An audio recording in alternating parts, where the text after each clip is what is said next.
against the damaging, harmful, inaccurate narratives around low skill and perceived bad migrants? Thank you very much, and it's a real pleasure and an honour for me to sit on such a distinguished panel, and particularly to sit on a panel with the workers themselves and people speaking with their own voice. I think it will be a theme that really is the strongest way to communicate any message. It's a really good question, and it's one that's been playing on my mind a great deal recently. So obviously, perhaps unfortunately not obviously enough, domestic workers have been sort of a primary testing ground for some of the most hostile immigration policies that this government has since rolled out more generally. So in 2012, the drastic reduction of rights associated with this visa category was what subjected so many people on this visa pathway to the hostile environment. And the hostile environment is a set of policies that mean that if you don't have a legal status in this country, you cannot legally rent, you cannot legally work, you cannot open a bank account, you can't do almost any of the things that enable you to live a full life in our society. And the idea is that it forces people into hiding, and I reject the idea that the purpose of it is to make people go away. I think the purpose of it is to create a more easily exploited class of people in our society that our economy relies on in many ways. And since then, the concept of a 6-month non-renewable visa has been extended into the seasonal agricultural workers scheme.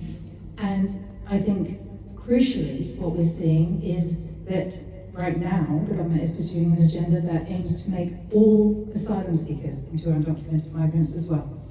And I think that goes to the heart of where, as a sector, and a sector that I've worked in, and I count myself within this, have failed to talk about an all-encompassing narrative that includes people who are maybe not the obvious heart-rending victims of the sharp end of these policies.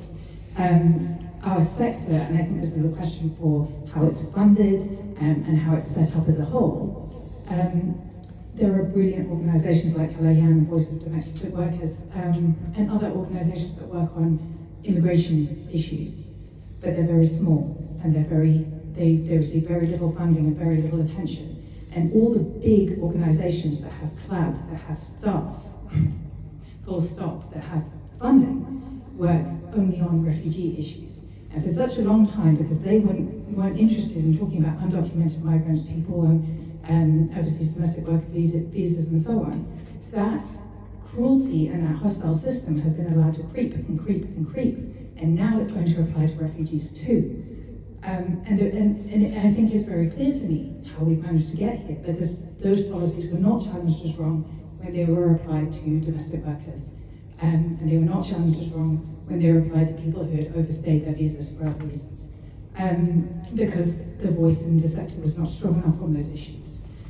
So I think we need to think as a sector about why we're so unevenly distributed, and what kind of issues we give a platform to over and over again. And then of course the national press does the same thing as well, with key exceptions. So I think also, what interests politicians, what will get them attention.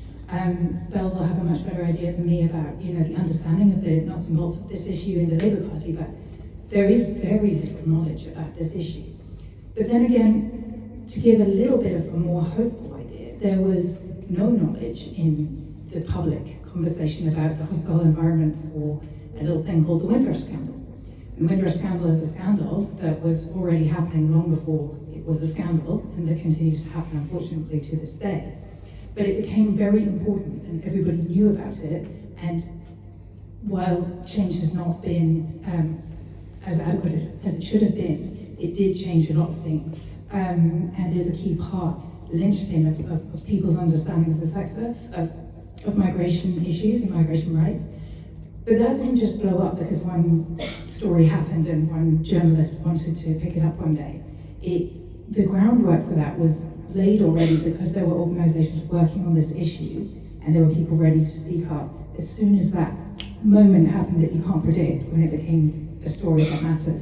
So just to say that you're doing everything right because you're ready, you have your voices, you speak so well, you need to be given more of a platform, but you need to continue to be there doing this work, because at some point, if we can create that moment where it matters publicly, you have everything ready to make this into a campaign that will really change things. Because you speak so well on it and you have all the information, all the research, everything going for you. So I really think we need to work on finding that platform moment, but we're doing so well already.